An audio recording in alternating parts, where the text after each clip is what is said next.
Expert তো আমি actually নই, আমার টপিকও একটা এরকম একটা জিনিস নিয়ে, যেটা হচ্ছে ইসি ফার্ম।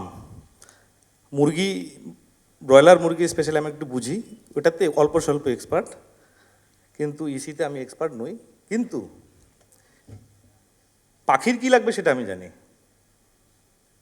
আমরা একটা খুব ভালো সময়ের মধ্যে দিয়ে যাচ্ছি অ্যাকচুয়ালি। লাস্ট আমি যতটা বেঙ্গল ঘুরেছি, বা আসাম বা বিহার, ঝাড়খণ্ড, স্পেশালি এই জোনটাতে আমরা ইনফ্রাস্ট্রাকচারে খুব ডেভেলপমেন্ট হচ্ছে, যেটা আমাদের ইন্ডাস্ট্রির জন্য খুব ভালো। ব্রিডার লেয়ার তো প্রাইম সেগমেন্ট হচ্ছেই, কেন আমাদের ব্রয়লার ফার্ম এখনও অল ওভার ইন্ডিয়াতে ধরুন অ্যারাউন্ড 85% বা 90%-এর কাছাকাছি কিন্তু কন্ট্রাক্ট ফার্মিংয়ের মাধ্যমেই চলে। স্পেশালি আমাদের এই জোনটাতে কিন্তু ম্যাক্সিমাম ফার্ম সাইজ খুব ছোট, যদি বেঙ্গল বা আসাম, বিহার, ঝাড়খণ্ড বলি, ওড়িশাতে ফার্ম সাইজ একটু বড় আছে। ইনফ্রাস্ট্রাকচার খুব খারাপ, কিন্তু ইসি ফার্মের কনসেপ্টটা আসার পরে ইনফ্রাস্ট্রাকচারের ডেভেলপমেন্ট হচ্ছে, স্পেশালি ওপেন ফার্মগুলো কিন্তু ইসিতে কনভার্ট হচ্ছে। তো ধরুন লাস্ট 3-4 বছর যত ফার্ম দেখেছি, তো আমার কয়েকটা জিনিস মনে হয়েছে যে এই জিনিসগুলো একটুখানি আপনাদের সঙ্গে শেয়ার করার দরকার আছে, যেখানে এই জিনিসগুলো যদি আমরা বুঝি বা ফার্মাররা বুঝে যায়, তো আমরা কিন্তু ক্লিয়ার হয়ে যাব যে আমরা যে ইসি ফার্মগুলো বানাচ্ছি কোন লেভেলে বানিয়েছি, বা যে প্রবলেমগুলো আমরা ফেস করছি সেই প্রবলেমগুলোকে কী করে ওভারকাম করব। মানে এটাতে কাউকে বলছি না তোর ইসি ফার্মটা খারাপ, আমি বোঝানো চাইছি যে ইসি ফার্ম অ্যাকচুয়ালি কীরকম হতে হবে। তো অ্যাকচুয়ালি ইসি ফার্ম কি? Environmental control farm. যে এনভায়রনমেন্টটা বা যে পরিবেশটা পাখির জন্য দরকার, সেটা আমি যদি কন্ট্রোল করতে পারি, তার কোয়ালিটিটাকে কন্ট্রোল করতে পারি, তাহলে কিন্তু ব্রয়লারের যে প্রোডাকশন আছে সেই প্রোডাকশন প্যারামিটারগুলো ঠিকঠাক হবে। ছোট ছোট প্যারামিটার যেগুলোকে আমরা সবসময় স্ট্যান্ডার্ড ধরি, মর্টালিটি কম হবে, বডি ওয়েট মানে ডে গেইন বেশি হবে, এফসিআর কম হবে, বাস আমাদের তো এটাই টার্গেট। তো সেই প্যারামিটারগুলোকে যদি আমরা ঠিক ঠিক দিতে পারি, তাহলে প্রোডাকশন প্যারামিটার ঠিক থাকবে। তো এই এনভায়রনমেন্টের কী কী প্যারামিটার অ্যাকচুয়ালি আমাদের জন্য দরকার? বাংলায় কোনো সমস্যা নেই তো কারো? সবাই বুঝতে পারছেন? ওকে। তো যে প্যারামিটারগুলো পাখির জন্য খুব ইম্পর্ট্যান্ট, সেই প্যারামিটারগুলোকে আমরা কন্ট্রোল যদি করতে পারি, তাহলে কিন্তু আমরা প্রোডাকশন প্যারামিটারগুলোকে কন্ট্রোলে রাখতে পারবো। তো ইম্পর্ট্যান্ট প্যারামিটার কী কী আছে? ওয়েদার, সব থেকে পাখির জন্য যেটা দরকার, তাপমাত্রা। ছোট্ট ব্রয়লার কত 40 দিনের একটা পাখি থাকবে, তার লাইফ সাইকেল 40 ডেজ।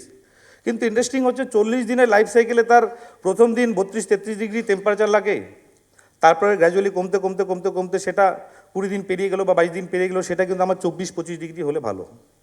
যে জিনিসটা কিন্তু আমরা ন্যাচারালি বা ওপেন ফার্মে আমরা দিতে পারি না।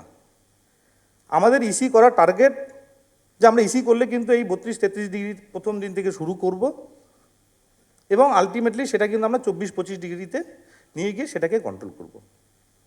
এখানে একটা ছোট্ট জিনিস আছে, আমি লাস্ট 2-3 বছরে যত ফার্ম দেখেছি, সব ফার্ম না, ম্যাক্সিমাম ফার্ম, স্পেশালি বেঙ্গলে তো বটেই, বা আসামেও দেখেছি, বা বিহারে, ঝাড়খণ্ডে আছে, ম্যাক্সিমাম ফার্মগুলোকে যে কনসেপ্টে তৈরি করা আছে সেটা সামারের জন্য।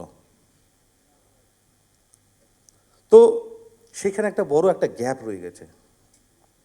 হিউমিডিটি খুব খুব ইম্পর্টেন্ট জিনিস এই ব্রয়লার ইসি ফার্মের জন্য। কেন? কারণ আমরা ব্রয়লার ইসি ফার্মের যে কনসেপ্টে ফার্ম বানাচ্ছি, ছোট্ট একটা জিনিসের উপর কি টানেল ভেন্টিলেশন থাকবে। টানেল ভেন্টিলেশন মানে যেটাতে উইন্ডচিল্ড এফেক্ট আসবে, আর এটার পরে যদি টেম্পারেচারকে আমি পাখির স্ট্যান্ডার্ডে দিয়ে নিয়ে না আসতে পারি, তাহলে আমি কুলিং প্যাড ইউজ করে টেম্পারেচার কমাবো। কিন্তু আমরা যে জোনে বসে আছি, এই জোনটা বর্ষাকালে বিশেষ করে ম্যাক্সিমাম সময় হিউমিডিটি, বর্ষা যদি 5 মাস বা 6 মাস ধরি, 70% প্লাস তো থাকেই, ইভেন কখনো 75% বা 80%-এর কাছাকাছি চলে যায়। তো কুলিং প্যাড দিয়ে সেই যে আমি টেম্পারেচারটাকে কমাবো, সেই রাস্তাটা প্রায় বন্ধ হয়ে যায়। তো সেটা একটা বড় সমস্যা। আর একটা কি? Air speed. তো এই জিনিসগুলো নিয়ে পরে ডিসকাশনে আসছি। এয়ার কোয়ালিটি, লাইট এবং লিটার, এই জিনিসগুলোকে আমরা কন্ট্রোল করব। তো সেই জন্যই কিন্তু আমার ইসি ফার্মটা দরকার। আর এর সঙ্গে আমার যে আদার যে ইনপুটস আছে, তার কোয়ালিটি এবং তার কন্ট্রোল, তার মেজারমেন্ট যদি ঠিকঠাক করে করতে পারি, তার জন্য স্পেশালি কি ফিড আর জল, এই দুটো জিনিসই তো লাগে। টেম্পারেচার, তো টেম্পারেচার সবাই জানি, প্রথম দিন কত লাগবে, দ্বিতীয় দিন কত লাগবে, তৃতীয় দিন কত লাগবে, কিন্তু এখানে ছোটো ছোটো কয়েকটা ব্যাপার আছে। কীরকম, আমি শেডের মধ্যে কত ঘনে মানে কত পাখি দিয়েছি, কত পার স্কোয়ার ফিটে কত পাখি দিয়েছি, তার উপরে কিন্তু নির্ভর করবে যে আমার পাখিকে কী টেম্পারেচার দিতে হবে। সব জন্য সমান নয়। বা আমি যে চিক্সটাকে প্লেস করছি সেই চিক্সটা কি ইয়ঙ্গার ফ্লকের চিক্স, মানে ব্রিডারের এজ যদি কম হয় চিক্সের সাইজ ছোট হবে, ব্রিডারের এজ যদি বড় হয় চিক্সের বডি কিন্তু বেশি হবে, হতে পারে সেটা 35-36 গ্রাম থেকে শুরু হবে, ইভেন 45-46-47 গ্রাম পর্যন্ত হতে পারে। তো সেজন্যও কিন্তু আমার কিন্তু টেম্পারেচার রিকোয়ারমেন্ট কিন্তু চেঞ্জ হয়। আমি কি সাইজের পাখি মার্কেটিং করব, 2 কিলো 200, 2 কিলো 400, 2 কিলো 600, সেটার সঙ্গেও কিন্তু এটা ভ্যারি হয় যে আমি কত স্কোয়ার ফিটে কত পাখি দেব। এর জন্য সবথেকে ভালো হচ্ছে এই ব্যাপারটাতে যে আমি যদি টার্গেট করি যে আমি পার স্কোয়ার ফিটে কত মাংস তৈরি করব, এই ক্যালকুলেশনটা করা কিন্তু বেটার। কিন্তু ফিল্ড লেভেলে কিন্তু আমরা সবসময় ফার্মারের সঙ্গে যখন কথা বলি বা কোনো সুপারভাইজারের সঙ্গে বা ব্রাঞ্চ ম্যানেজারের সঙ্গে কথা বলি, সবাই বলে স্যার পার স্কোয়ার ফিটে ওর যা শেড আছে স্যার 1 স্কোয়ার ফিটে একটা পাখি দিলে ঠিক আছে, স্যার 0.9 স্কোয়ার ফিটে ওর ফার্মে পাখি দেওয়া আছে।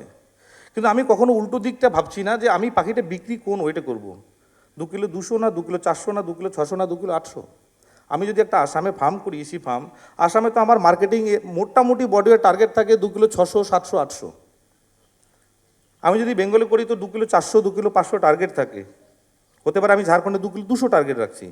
তো সব জায়গায় কিন্তু একই রকম ইনফ্রাস্ট্রাকচারে একই রকমভাবে স্কোয়ার ফিটে পাখি দেওয়া যাবে না। বেটার কিন্তু উল্টো ক্যালকুলেশন করা যে পার স্কোয়ার ফিটে বা পার স্কোয়ার মিটারে আমি কত মাংস তৈরি করার টার্গেট নিয়েছি।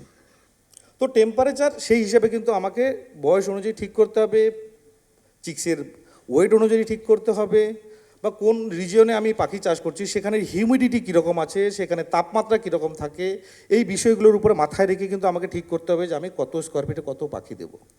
তার সঙ্গে কত দিনে আমি ফুল জায়গা করছি। শীতকালে সবথেকে আমি যা এক্সপিরিয়েন্স করেছি, শীতকালে সবথেকে একটা বড় প্রবলেম হয়, স্যার ব্রুডিং তো করছি কিন্তু তারপরে 12 দিন 14 দিন 15 দিন বয়সে স্যার পাখি হিট বন্ধ করার সঙ্গে সঙ্গে পাখি কিন্তু জড়িয়ে থাকছে। বিশেষ করে লাস্ট 4 মাসে তো প্রচুর দেখলাম। আমরা এখানে একটা বড় জিনিস মিস করি, হিট তো এক্সটার্নাল যখনই হিট দিতে হবে, হিট খুব কস্টলি, খুব কস্টলি। উইন্টারে ইসি হাউজে যদি ইসি আমাদের যা ইনফ্রাস্ট্রাকচার আছে তাতে যদি আমরা ইসি রানিং করে হিট দিতে যাই, পার বাট আমি দেখেছি 3 টাকা 4 টাকা 5 টাকা পর্যন্ত কষ্ট এসে যাচ্ছে। কিন্তু বড় একটা হিট যেটা আমাদের শেডের মধ্যে আছে, সেই জিনিসটাকে আমরা ম্যাক্সিমাম কোনো ফার্মার বা আমরা কেউ ইউজ করছি না। সেটা হচ্ছে বার্ড একটা দারুণ হিট জেনারেট করে সব সময়।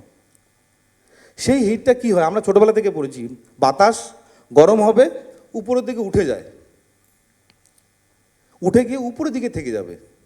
কিন্তু সেই হিটটাকে যে আমি নিচে নামাবো, আমি 99% ফার্ম বা 98% ফার্ম দেখেছি, কোনো ফার্মে সেই ইনফ্রাস্ট্রাকচারই নেই যে আমি উপরের হিটটাকে নিচে নামাবো। কেন? কেন আমার এখানে যত ফার্ম আছে সব ফার্মগুলো টানেল ভেন্টিলেশনে আছে। টানেল ভেন্টিলেশন কী করবে, একদিক থেকে হাওয়া ঢোকাচ্ছে কুলিং প্যাডের থ্রু দিয়ে, এক্সস্ট ফ্যান বের করে দিচ্ছে। এই টানেল ভেন্টিলেশন যেটা আমরা ম্যাক্সিমাম ফার্মে করছি, এটা কিন্তু গরমের 2টো লটের জন্য ঠিক আছে। এটা আমাদেরকে সবাইকে মাথায় রাখতে হবে। ইনফ্রাস্ট্রাকচার যে স্ট্যান্ডার্ডে আছে সেই স্ট্যান্ডার্ড আমি কন্ট্রোল করতে পারবো, তার থেকে বেশি কন্ট্রোল করতে পারবো না। কেন আমার ইনফ্রাস্ট্রাকচার সেই জিনিসটাকে অ্যালাউই করছে না। কেন আমাকে মিনিমাম যদি আমি একটা ফ্যানও চালু রাখি, তাহলে যে পরিমাণে হিট করছি সেই হিটটা তো উইদিনে 30 সেকেন্ড 40 সেকেন্ড 50 সেকেন্ড বেরিয়ে যাবে। তো হিট কষ্ট হিউজ হয়ে যাবে। খুব রেয়ার ফার্মে আমি বেঙ্গলে বা পাশাপাশি দেখেছি যেখানে কিন্তু এয়ার ইনলেট লাগানো আছে, যেটা দিয়ে কিন্তু আমি টেম্পারেচার, ঘরের যে বার্ডসের টেম্পারেচার আছে, বডি হিট যেটা কিন্তু বার্ডস জেনারেট করছে ঘরে, যেটা কিন্তু ঘরের রুফের কাছাকাছি জমে থাকছে, সেই হিটটাকে আমরা ইউজ করছি না। ঠিক আছে, কেন আমরা হয়তো আমাদের এই রিজনে ইসি ফার্ম তৈরি হয়েছে লাস্ট 2 বছর 3 বছর 4 বছর, আমরা সেই জায়গায় পৌঁছাইনি। কিন্তু আমাদের সেই জিনিসটা কিন্তু মাথায় রাখতে হবে। তার সঙ্গে কি মাথায় রাখতে হবে, রিলেটিভ হিউমিডিটি। ওকে।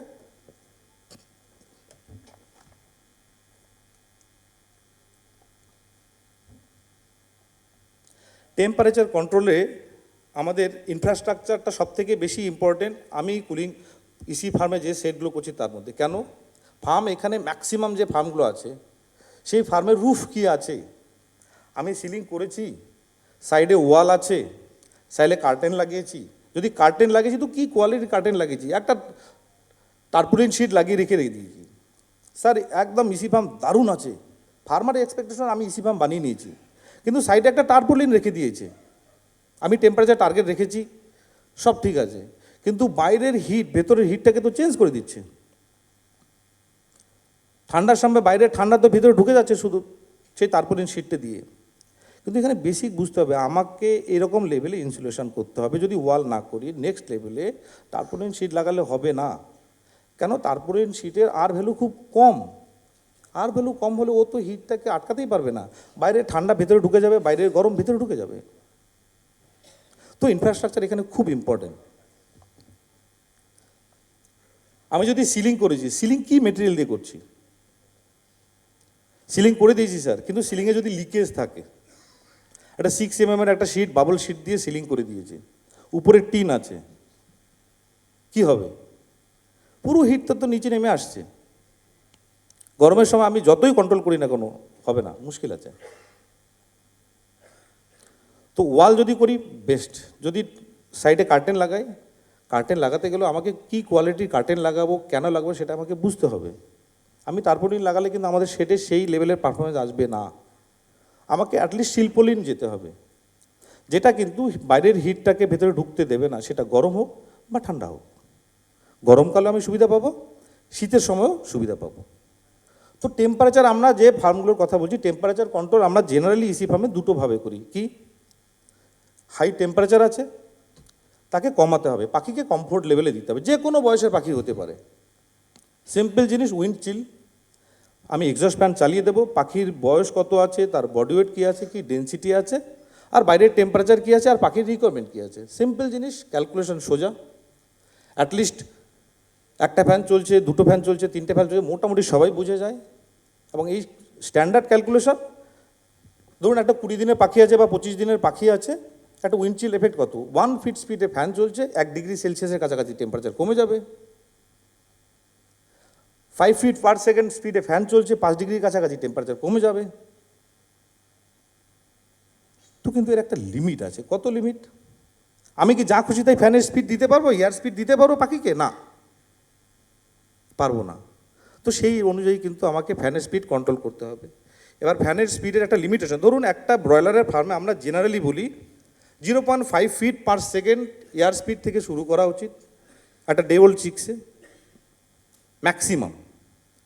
এবং পিক সামারে যখন হাই হিউমিডিটি থাকবে, একটা ইসি শেডের ম্যাক্সিমাম ক্যাপাসিটি থাকা উচিত at least 10 feet per second air speed. যদি ধরেই নিই যে ম্যাক্সিমাম এয়ার স্পিড কোয়ালিটির আমার ফ্যান লাগানো আছে, তো আমি 10 ফিট পার সেকেন্ডে আমি এয়ার মুভমেন্ট করাতে পারবো, তো 10 ডিগ্রি টেম্পারেচার আমি নামাতে পারবো।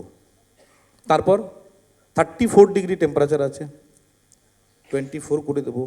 কন্ডিশন, ফার্ম ক্যাপাসিটি ঠিক আছে, ফার্মের ইনসুলেশন ঠিক আছে। যদি ফার্মের লিকেজ থাকে, ইনসুলেশন ঠিক না থাকে, ফার্মের ফ্যান ক্যাপাসিটি ঠিক না থাকে, তাহলে কিন্তু 10 ডিগ্রি টেম্পারেচার ক্যালকুলেশন আসবে না, বা আমি 10 ফিট পার সেকেন্ড এয়ার স্পিডটা আমি আনতেই পারবো না। কেন, ওই ফার্মে আমাকে 10 ফিট এয়ার স্পিড ক্যালকুলেশন করে, ফার্মের লেন্থ ব্রেথ হাইট ক্যালকুলেশন করে যে ক্যাপাসিটির ফ্যান লাগবে সেটা হয়তো ইনস্টল করা আছে, কিন্তু যদি লিকেজ থাকে, যে স্ট্যান্ডার্ডে আমাকে ওখানে এয়ার প্রেশারের জন্য আমার নেগেটিভ প্রেশারটা কাজ করবে, ধরুন অ্যারাউন্ড 20 বা 25 PSI আমার যে এয়ার প্রেশারটা লাগবে সেটা চেঞ্জ হয়ে যাবে, আমি তুলতেই পারবো না, কারণ লিকেজ আছে। তো এয়ার স্পিড কিন্তু 6 ফিট 5 ফিট 4 ফিট এসে যাবে। ওকে, তো আমি প্রথম ধরে নিলাম সব কিছু স্ট্যান্ডার্ড আছে, আমি 10 ডিগ্রির কাছাকাছি, 8 থেকে 10 ডিগ্রির কাছাকাছি টেম্পারেচার আমি নামিয়ে দেবো। তারপরে বাইরে আউটসাইড টেম্পারেচার 40 ডিগ্রি, পাখিকে আমার 24 ডিগ্রি লাগবে।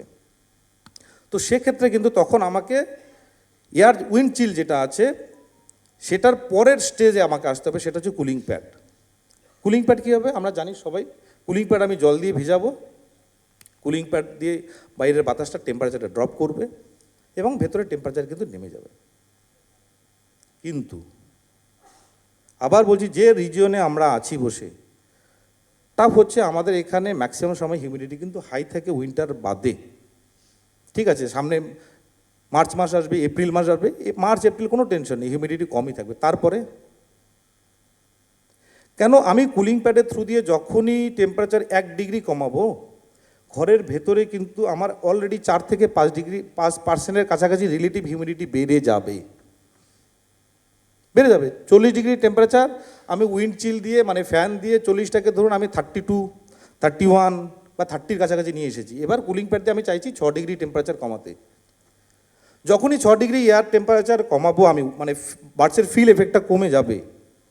তো 6 ডিগ্রি কমা মানে অ্যারাউন্ড কত, 24%, 25%, 26%-এর কাছাকাছি হিউমিডিটি বেড়ে যাবে। যাবে তো? যাবে তো? তো কী হবে, আমার যদি 70% হিউমিডিটি থাকে, 25% বেড়ে গেছে, 70, 25, 95%, ব্যাস হবে না। কেন? কারণ পাখি তো 95% হিউমিডিটিতে পাখি থ্রাইভ করতে পারবে না। কেন? এমনি টেম্পারেচার হাই আছে, পাখি হিট ডেসিপেট করার একটাই রাস্তা আছে। কীভাবে ডেসিপেট করে? প্যান্টিংয়ের মাধ্যমে করবে না। তো প্যান্টিং কখন করবে? যখন ও মুখটা হাঁ করবে, প্যান্টিং করছে, এখান থেকে ও লেটেন হিট ছাড়বে, এভাপোরেশন হবে। কিন্তু যদি এয়ারটাই সম্পৃক্ত হয়ে যায়, যে এয়ার ভেতরে ঢুকছে পাখির কাছে, তার যদি 95%-এর কাছাকাছি রিলেটিভ হিউমিডিটি আসে, কি হবে সে? বাতাস তো আর জলীয় বাষ্প টানতে পারবে না, তো পাখি নিতে পারবে না। তো এই জিনিসগুলো কিন্তু মাথায় রাখতে হবে। লো টেম্পারেচার থাকবে, খুব ইজি, আমরা সবাই জানি লো টেম্পারেচারকে বাড়াতে হবে অ্যাজ পার স্ট্যান্ডার্ড, পাখির যেরকম রিকোয়ারমেন্ট আছে। তো এই জিনিসটাকে আমি ইসি ফার্মে কিন্তু আমাকে ঠিকঠাক কন্ট্রোল করতে হবে। কিন্তু ব্যাপারটা ইসি ফার্মে যদি ইনফ্রাস্ট্রাকচার ঠিক না হয়, কস্টলি। কেন? ফুয়েল খুব কস্টলি। আমি সেটা স্পেস হিটার দিয়ে করি, গ্যাস বুডার দিয়ে করি, বুখারি দিয়ে করি, ওভেন দিয়ে করি, কেন? কন্টিনিউয়াস ভেন্টিলেশন চলছে নর্মাল টানেল ফার্মে, আমার কিন্তু হিটটা কিন্তু বেরিয়ে যাচ্ছে।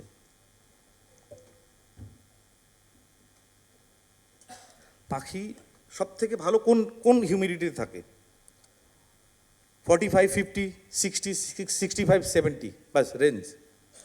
যদি হিউমিডিটি এর থেকে বেশি হয়ে যায়, পাখির হিট ছাড়তে পারবে না, প্যান্টিংয়ে ওর কাজ হবে না ঠিকঠাক করে। আর যদি নিচে হয়ে যায়, সেটাও পাখির জন্য সমস্যা। কারণ উইন্টারে খুব একটা সমস্যা নেই, সেম নেক্সট মার্চ এপ্রিল সমস্যা নেই, কিন্তু মে মাস থেকে কিন্তু সমস্যা হয়ে যাবে হাই হিউমিডিটির। তো সেই জিনিসটাকে মাথায় রাখতে হবে, এবং সেই অনুযায়ী কিন্তু আমাকে কুলিং প্যাড আমি কখন চালাবো না চালাবো সেই জিনিসটাকে প্ল্যানিং করতে হবে। এয়ার স্পিডটা আমি অলরেডি বলে দিয়েছি, যে আমার একটা যে কোনো বার্ডস কোন বয়সে কি এয়ার স্পিড নিতে পারে, সেটা কিন্তু আমাকে মাথায় রাখতে হবে। একটা 3 দিনের পাখি আছে, তাকে যদি 3 feet per second air speed দিয়ে দিই, তাহলে কিন্তু পাখির উইন্ডচিল এফেক্ট বেশি হবে। এবং উইন্ডচিল এফেক্টটাও কিন্তু পাখির বয়সের সঙ্গে নির্ভর করে। ধরুন আমি 3 feet per second air speed দিয়ে দিলাম, এইতে 3 feet per second air speed দিলে আমার একটা 25 দিনের পাখি হয়তো 3 ডিগ্রির কাছাকাছি কম তাপমাত্রা ফিল করবে। কিন্তু পাখিটা যদি 3 দিনের হয়, কি হবে? 3 দিনের পাখি কি মনে করবে? সে কতটা কম ফিল করবে? 3 দিনের পাখি কিন্তু 3 ডিগ্রি কম না, 3 দিনের পাখিটা অ্যারাউন্ড 5 থেকে 6 ডিগ্রি টেম্পারেচার কম ফিল করবে। কেন? ছোট পাখির ক্ষেত্রে উইন্ডচিল এফেক্ট বেশি হয়। পাখি গ্র্যাজুয়ালি যত বড় হবে, তার উইন্ডচিল এফেক্ট কিন্তু কমতে থাকবে। একটা 25 দিন, 30 দিন, 35 দিনের পাখি windchill effect 1 feet square feet air স্পিডের জন্য 1 ডিগ্রি যদি হয়, কিন্তু সেটা ফার্স্ট উইকের পাখি, 2 দিনের পাখি, 3 দিনের পাখি, তার উইন্ডচিল এফেক্টটা প্রায় ডাবল হয়ে যাবে। তো এই জিনিসটাকে মাথায় রেখেও কিন্তু আমাকে ফ্যানের সেটিং করতে হবে বা ইনফ্রাস্ট্রাকচার বানাতে হবে। এটা একটা এক্সাম্পল আছে, ধরুন নর্থ চব্বিশ পরগনা কলকাতার খুব কাছেই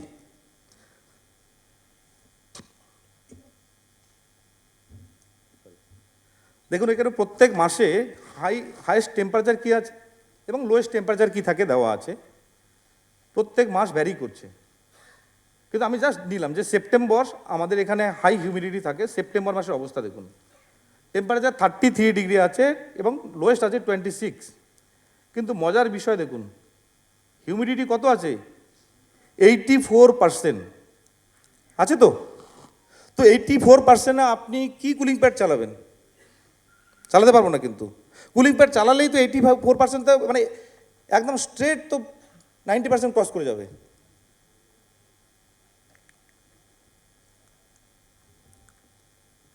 কোনো 2 সপ্তাহের দেখুন, ধরুন এখানে 30 দিনে বললাম, কোনো 2 সপ্তাহের অবস্থা দেখুন কতটা চেঞ্জ হচ্ছে। টেম্পারেচার দেখুন কত চেঞ্জ হচ্ছে।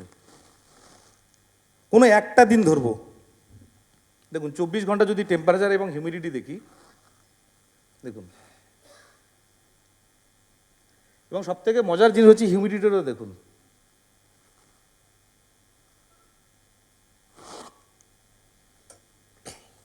তো এই জিনিসগুলো কিন্তু আমরা ইনফ্রাস্ট্রাকচার তৈরি করার সময় মাথায় রাখবো, যে আমি এপ্রিল মাসে লো হিউমিডিটি থাকবে, কোনো চাপ নেই, কুলিং প্যাড চলবে, ফ্যান চলবে, টেম্পারেচার নেমে যাবে, হিউমিডিটি লো আছে, পাখি কমফোর্টেবল থাকবে। কিন্তু সেপ্টেম্বর মাসে হাই হিউমিডিটি, তো হাই হিউমিডিটিতে পাখিকে ম্যানেজ করার জন্য আমার সেই ইনফ্রাস্ট্রাকচার থাকতে হবে, এবং আমাকে সায়েন্সটা বুঝতে হবে। ইসি ফার্ম চালাতে গেলে পাখিটাও যতটা বুঝতে হবে, তার সঙ্গে সিম্পল ফিজিক্সটা বুঝতে হবে। ইসি ফার্ম কীভাবে কাজ করে তার ফিজিক্স, কমন সেন্স মাথায় লাগাতে হবে, কারণ আমাদের কাছে ইনফ্রাস্ট্রাকচার সেই লেভেলে নেই। এখানে একমাত্র কমন সেন্স এবং সায়েন্স, বেসিক সায়েন্স, এটাই কিন্তু আমাদেরকে বাঁচাতে পারে। ধরুন এক্সাম্পল, আমি জাস্ট সেপ্টেম্বর মাস চলছে, সেপ্টেম্বর মাসে কী করব? আমার একটা ফার্ম আছে 4000 স্কোয়ার ফিটের ফার্ম, তার কাছে সেই লেভেলে নেই, টানেল ভেন্টিলেশন আছে। আমাকে নর্মালি ইসি সিস্টেমের উপরে ভরসা না করে আমি ঘরের টেম্পারেচার কতটা কমাতে পারছি সেটা মাথায় রাখতে হবে। না হলে আমি টেম্পারেচার কাজ যদি থ্যাচিং করে সাইডে যদি ঠিকঠাক আমার কার্টেন থাকে, এগুলো দিয়ে যদি টেম্পারেচার কমাতে পারি, সেটা কিন্তু আমার ক্ষেত্রে অ্যাডভান্টেজ। কেন, আমি সেপ্টেম্বর মাসে আমি কুলিং প্যাড জল দিয়ে ভেজাতে পারবো না, তো সেই রাস্তায় যেতে হবে। সিম্পল, যদি ঘরের ভেতরে এয়ার স্পিড পাখির লেভেল আমি বাড়াতে পারছি না, এয়ার স্পিড 8 ফিট 9 ফিট 10 ফিটের কাছাকাছি আমার এয়ার স্পিড লাগবে, বাফেল ইউজ করুন। বাফেল ইউজ করে কিন্তু আমি কিন্তু টেম্পারেচার কিন্তু কমাতে পারবো, মানে এয়ার স্পিডটা বাড়াতে পারবো পাখির লেভেলে। আমি অনেক ফার্ম দেখেছি, বর্ষাকালে ভিজিটে গেছি, 10টা ফার্ম দেখেছি, 8টা ফার্ম কুলিং প্যাড বৃষ্টি জলে ভিজছে। ওকে বলা আছে বর্ষাকালে কিন্তু কুলিং প্যাড চলবে না, কারণ দরকার হচ্ছে না। কুলিং প্যাড যদি চালিয়ে দেয় পাখি আনকমফোর্টেবল হয়ে যাবে। স্যার চালাচ্ছি না তো, ঘরে গিয়ে দেখলাম লিটার ভিজে গেছে, পাখির অবস্থা খারাপ, ঘরের ভেতরে হিউমিডিটি প্রচুর হাই, কি হলো? আমি ফার্মারকে বললাম, সুপারভাইজারকে বললাম, সুপারভাইজার তোমাকে বললাম তুমি ভিডিও করো তো, ফার্মের কুলিং প্যাডের ছবিটা পাঠাও, একটা ছোট্ট একটা 2 মিনিটের ভিডিও পাঠাও। ভিডিও পাঠিয়ে দিল, সুন্দর কুলিং প্যাড লাগিয়ে দিয়েছে। কিন্তু বৃষ্টি যখন পড়ছে, স্যার আমি কুলিং প্যাডে জল দিচ্ছি না, ও বৃষ্টিতে একটুখানি ভিজে গেছিলো।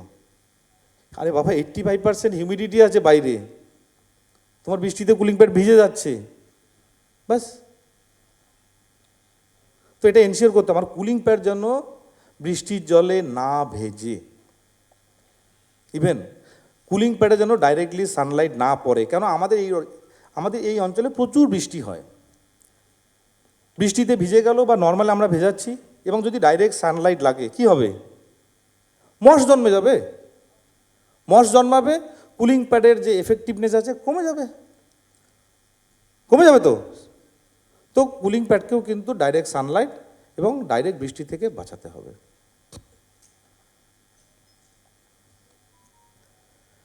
আর নর্মাল স্ট্যান্ডার্ড 75% উপরে রিলেটিভ হিউমিডিটি বাইরে আছে, কুলিং প্যাড চালানো যাবে না, কারণ চালালে আমরা পাখিকে কিন্তু সেই লেভেলে কমফোর্ট দিতে পারবো না। এবং কুলিং প্যাড জেনারেলি 25 দিনের আগে কুলিং প্যাড চালানো যাবে না। কুলিং প্যাড 28 ডিগ্রি টেম্পারেচার, তার নিচে টেম্পারেচার দরকার হবে না। এবং কুলিং প্যাড চালানোর স্ট্যান্ডার্ড প্রোটোকল কি, আগে আমার শেডের যে ফুল ক্যাপাসিটি এয়ার স্পিড দিতে পারবো, সেই জিনিসটাকে প্রথম অস্ত্র, মেইন অস্ত্র এয়ার স্পিড, সেটা দিয়ে আমি কিন্তু টেম্পারেচার কন্ট্রোল করতে যাব। যখন ওটাতে পারছে না এবং হিউমিডিটি আমার ফেভারে আছে, একমাত্র তখন আমি কুলিং প্যাডের দিকে যাব, নালে যাব না।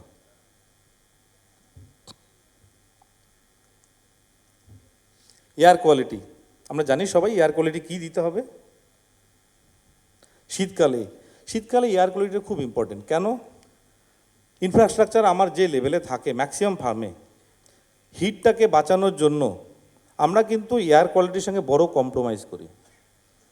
কেন, মিনিমাম একটা যে রেটে ভেন্টিলেশন দিতে হবে এয়ার কোয়ালিটিকে মেনটেন করার জন্য, সেই রেটে ভেন্টিলেশন চালালেই তো পুরো হিটটা বেরিয়ে যাচ্ছে ঘর থেকে। স্যার টাইমারে দিয়ে গেছি, কী টাইমারে রেখেছো? স্যার 10 মিনিট পর 1 মিনিট করে চালিয়ে দিচ্ছি। তাই 10 মিনিট পর পর 1 মিনিট চালিয়ে দিচ্ছেন। স্যার আমার কাছে একটা উইন্টারে ব্রুডিং করে একটা ছোটো ফ্যান আছে স্যার, 32 ইঞ্চির একটা ফ্যান আছে, 32 ইঞ্চিতে হয়ে যাচ্ছে। হবে 32 ইঞ্চিতে একটা ফ্যান?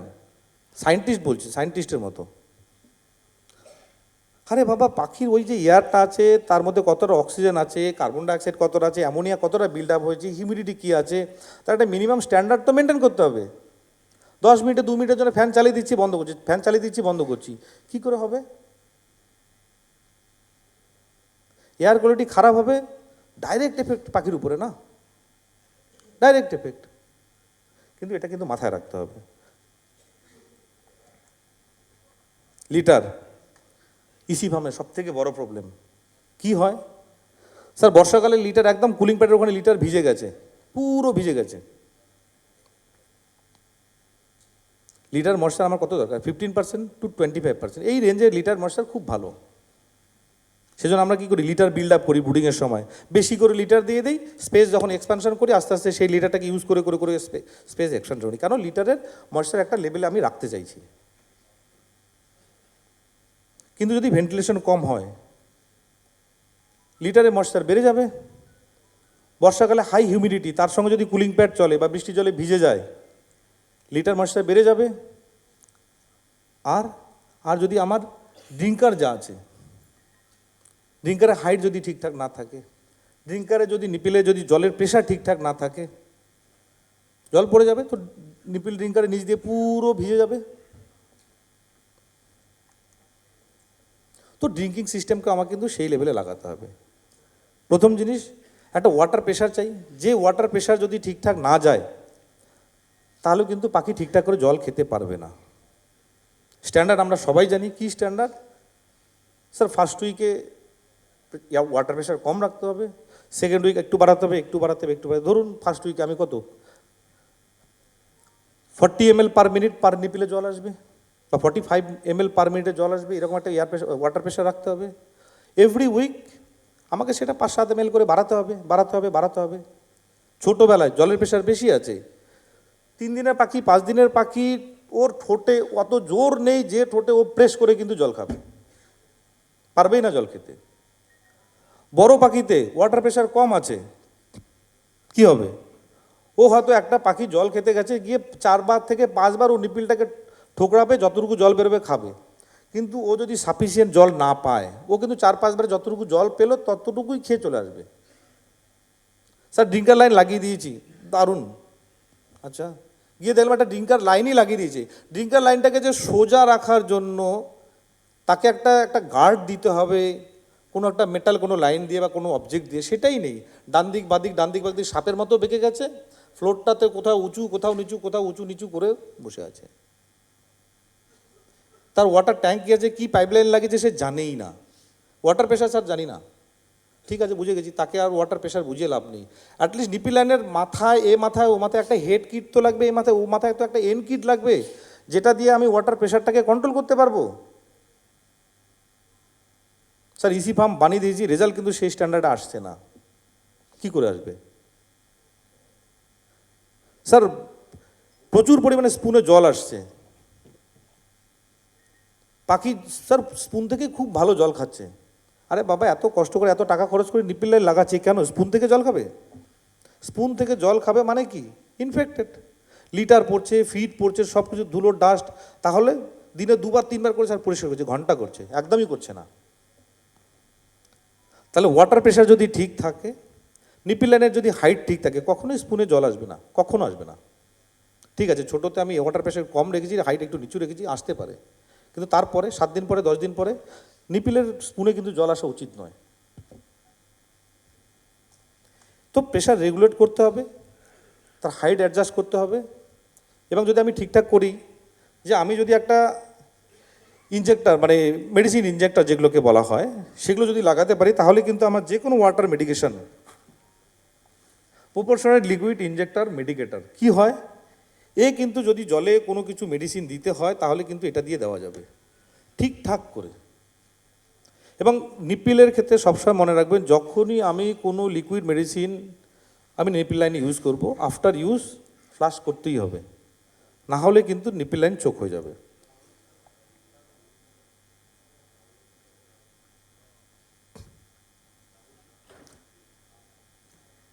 অ্যাকচুয়ালি এই ওয়াটার প্রেশার 30 সেকেন্ডে আছে, মানে 1 মিনিট ধরলে এটা 40 ml।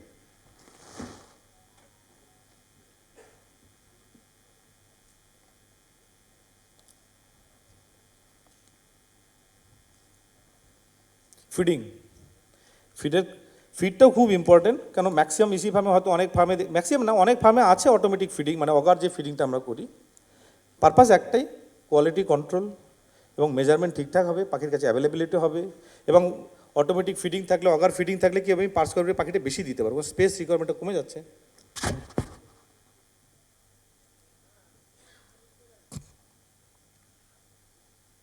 তো যে গল্পগুলো করলাম, টিসি ফার্মে আমি লাগিয়ে দিয়েছি ভেন্টিলেশন পুরো সিস্টেম লাগিয়ে দিয়েছি, কুলিং প্যাড লাগিয়ে দিয়েছি, সব লাগিয়ে দিয়েছি। কন্ট্রোলটা কে করবে? আমি দাঁড়িয়ে করব?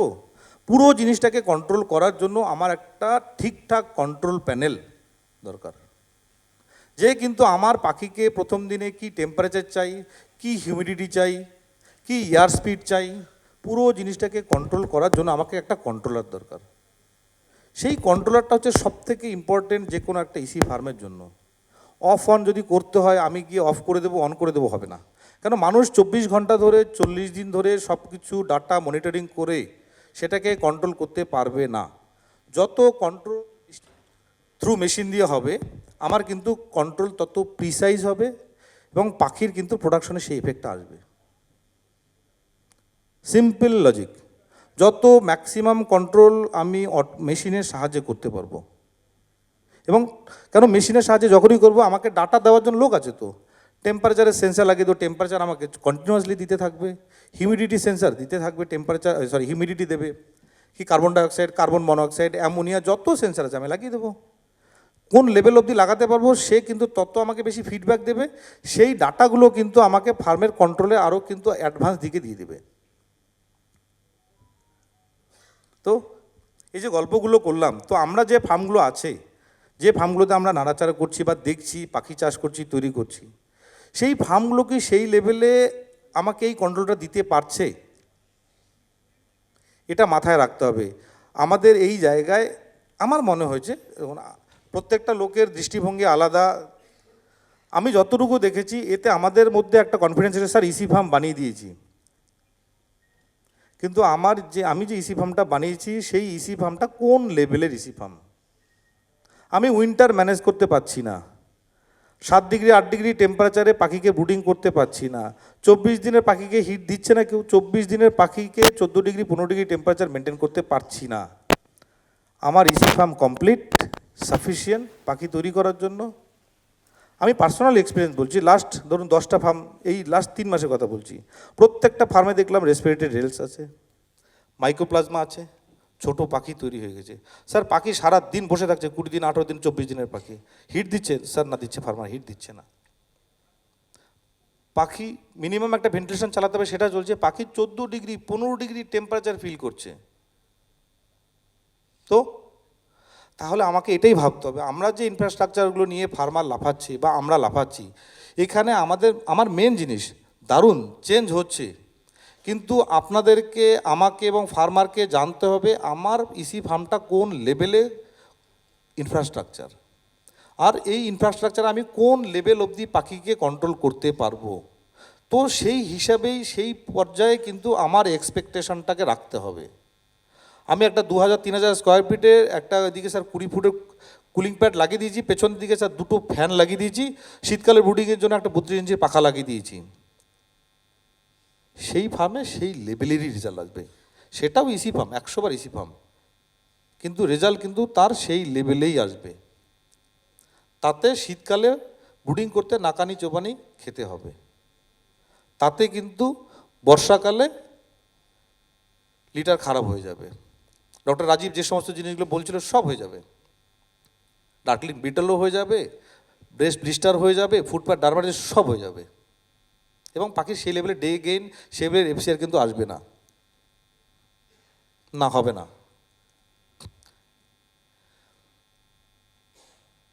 2-3টে স্লাইড আছে, আবার প্রথম থেকে বলছি, আমরা যে ইসি ফার্মগুলি নিয়ে লাফালাফি করছি, আমরা যেগুলো বানাচ্ছি সবগুলো ইসি ফার্ম টানেল ভেন্টিলেশনের উপরে বেস করে তৈরি করা, কিন্তু আমরা যে রিজনে আছি টানেল ভেন্টিলেশন যদি সাফিসিয়েন্ট করা যাবে না। যদি হয় তাহলে কিন্তু আমরা দুটো উইন্টারের যে দুটো লট হয় আমাদের যথেষ্ট কষ্ট আছে। শুধু টানেল ভেন্টিলেশনে ব্যাক স্পেশালি ব্রুডিং করা খুব টাফ, খুব টাফ। কেন আমার টানেলের ভেন্টিলেশনে উইন্ড চিল যেটা আসবে তাতে পাখিকে সেই লেভেলে আমি সেই লেভেলে কন্ট্রোল এয়ার স্পিড কন্ট্রোল করতে পারবো না, উইন্ড চিল এফেক্টটাকে কমাতে পারবো না। সলিউশন কিন্তু টানেল ভেন্টিলেশন থাকুক, সঙ্গে কিন্তু যারা যারা পসিবল এয়ার ইনলেটে যেতে হবে। তাহলে কিন্তু আমার শীতকালের ব্রুডিংয়ের ঝামেলা কমে যাবে, কন্ট্রোল অনেক বেড়ে যাবে, এবং ঘরের মধ্যে পাখি যে হিটটাকে জেনারেট করে সেই জেনারেটেড হিটটাকে কিন্তু আমি ইউজ করতে পারবো। এটা হচ্ছে 1 নম্বর জিনিস। 2 নম্বর জিনিস, ইনসুলেশনটাকে খুব ইম্পর্টেন্স দিতে হবে। কারণ ইনসুলেশন যদি ঠিকঠাক থাকে আমার কন্ট্রোল অনেক কিন্তু বেড়ে যাবে আমার সেম ইনফ্রাস্ট্রাকচারে। আর একটু আগে যেটা বললাম কন্ট্রোল প্যানেল আমি যত ভালো লাগাতে পারবো ফার্মে কন্ট্রোল কিন্তু তত বেড়ে যাবে।